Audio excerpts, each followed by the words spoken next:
Hey everyone, I've got another lock clamped up in the vise here today. This time we've got one of the locks that Zombie Lock sent me. Zombie, I really appreciate that humongous pile of locks you sent my way. It's going to give me a lot of fun, both picking and making challenge locks. Looks like he stuck some really good ones in there for me to pick too. This time we're looking at a Chris Ahrens lock, and it is a US lock. So I'm looking at 5 pins here. And it is a quick set style keyway. So what I'm going to do is I'll show you that it works, and it works real smooth. Has a slight, very slight hang up in the center. So very good job pinning this one up, and make sure it is locked back up. What I'm going to do is I'm going to use a 40 thousandths pry bar, and this one is a homemade 40 thousandths pry bar. Trying some new material to make out some pry bars so I can give some away with picks now and then. But this is just testing it out, and this seems to be a pretty good material. So nothing on 1, a couple clicks out of 2,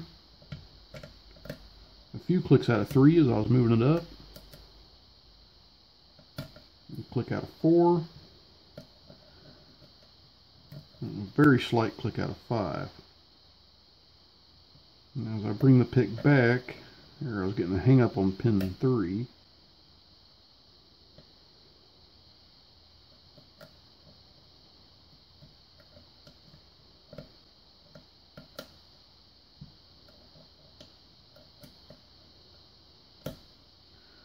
Nice click off 2.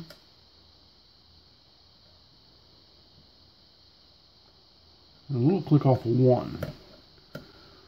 But I don't want to overpick 1 because I noticed 1 was cut down pretty close to the end of the wording.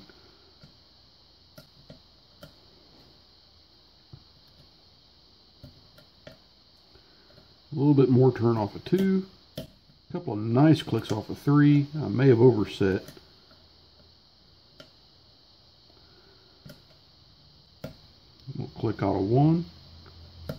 A little click out of 2, a little click out of 3, big click out of 4.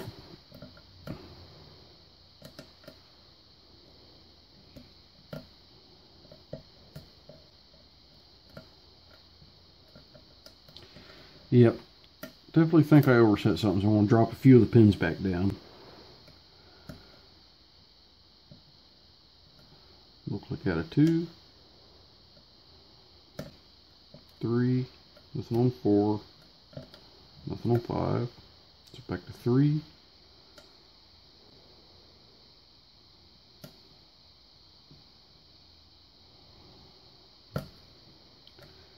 it wasn't wanting to budge, so I got a little bit of click out of 1, a little click out of 2 and 3,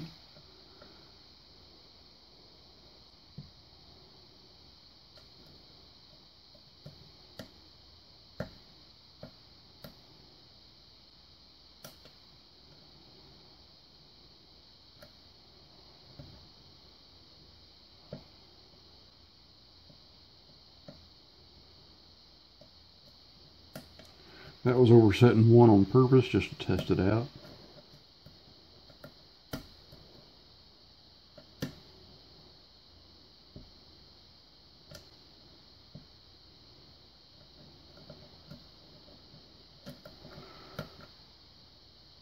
Alright, this little guy's putting up a nice fight.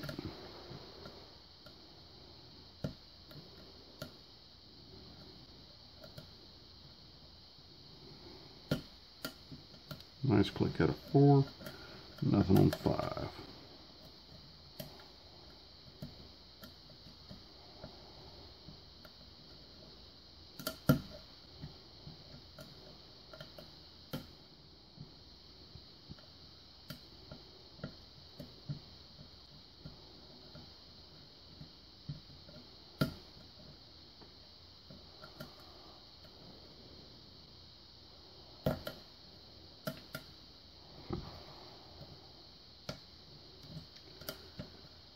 At this point, I'm just trying to get a feel for the lock.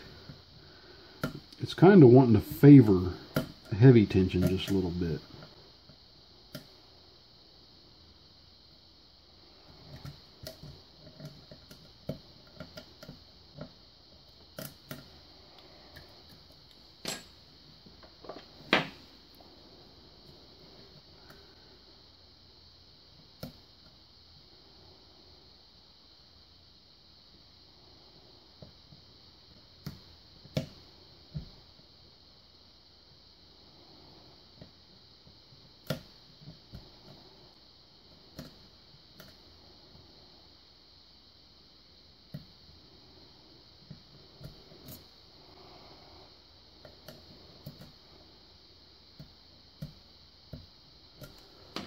Okay, that pick was just a little bit too tall, and I thought it may have been a little bit ridiculous trying to go at it with that one. So.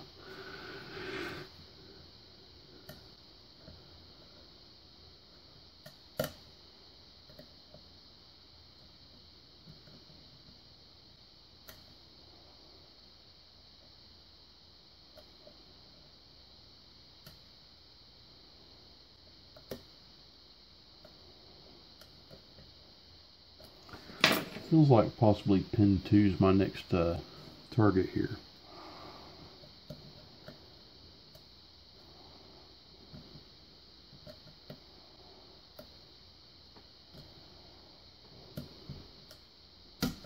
Nope, pin 4 was. Now pin 5 is nice and Alright, nice click out of 5. 4. 3, 2, and 1.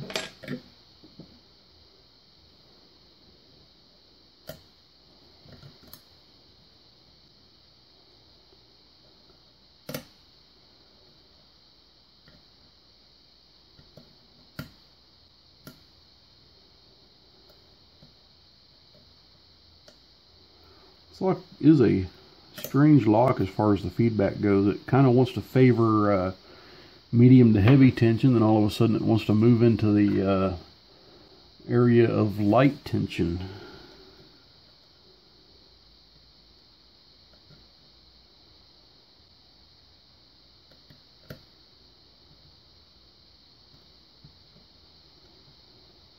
Because right now I'm just giving this thing some feather tension.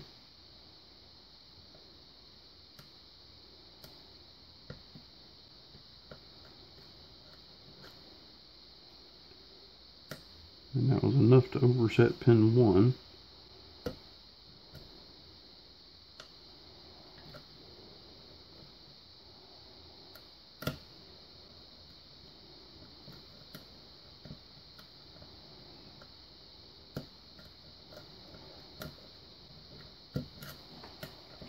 And I just lose the feel for it altogether.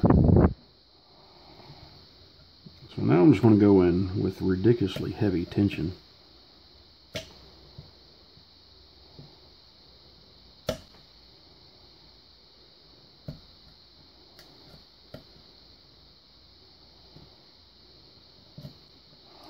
Okay, I got a couple of nice clicks, so I'm going to loosen my tension.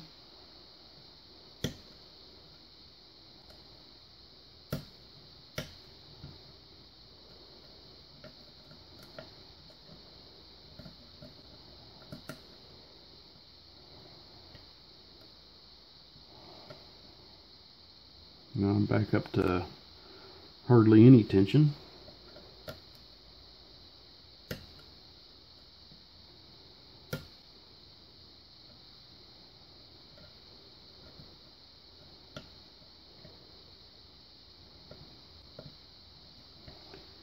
Feels like pin 5 is wanting to be my next victim here.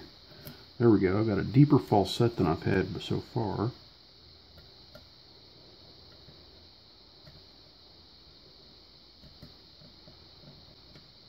And there we go, we're open off a 5. Wow, that was my first time trying to pick that lock, so, nope. 9 minutes, put up a pretty darn good fight for a blind pick. Alright, so I do have a key. I'm going to lock her back up.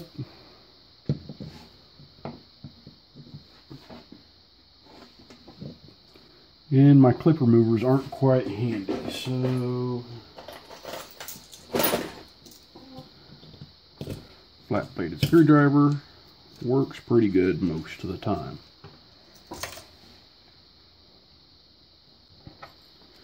And I'm going to use the key. And you know what? I think there's a T-pin here in the back of this lock. So I'm definitely going to stick a shim in it.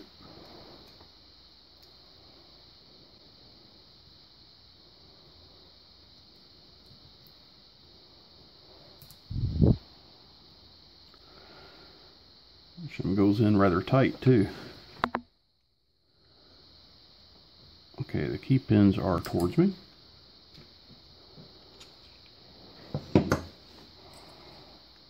All right, and they're all nice and flush at the shear line. So let's go ahead and get this thing for you.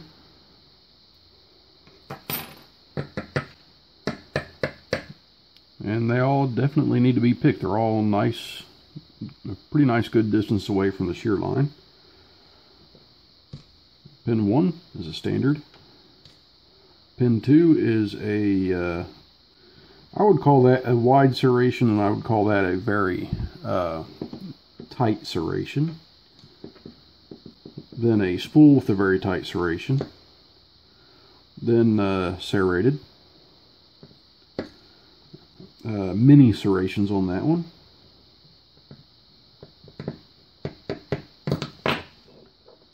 If I can get 6 to come out here. There it is.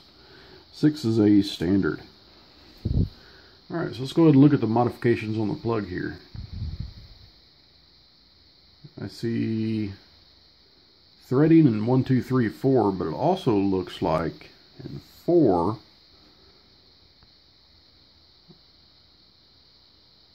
way down deep there, you might be able to see a hint of some counter milling. Yeah.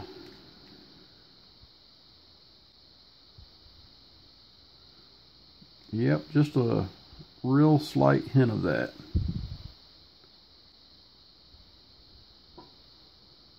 Yeah, pretty interesting. It's just dug away just a little bit further.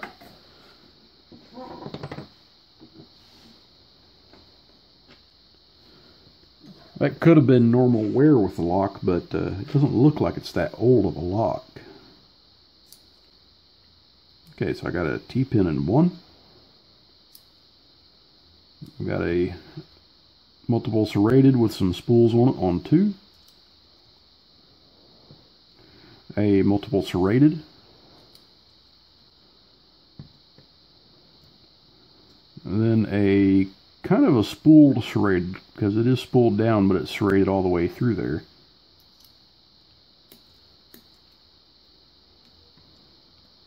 A serrated double spool. And last but not least,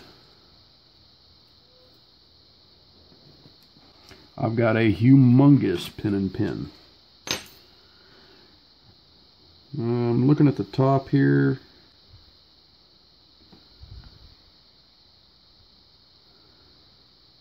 And I can't tell if anything's serrated. Nope, nothing's serrated, and the springs look like they're all coming to the same height. So I don't think he changed out the springs. Alrighty, so let's look at these pins.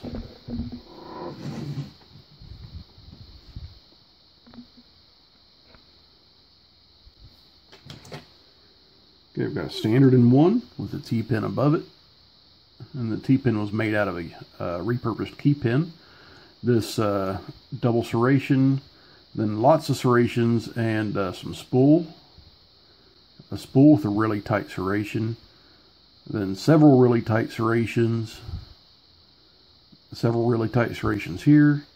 And this is kind of spooled. It is a reduced diameter in the middle here, but it is serrated all the way through. So really cool pin. I've started doing that similar type of thing with my spools, and that really changes the feedback. Then another serrated here with varying depths on serrations. A serrated spool. Then a standard and a very long T-pin. Pretty cool lock, Chris. Really appreciate that you made this one up and I was able to pick it. Fun times. Zombie, thanks for sending me all these locks. I really appreciate it. And I have fun with every lock that crosses my bench. So everyone, please stay safe. Don't do anything illegal. And as always, please like, comment, and subscribe.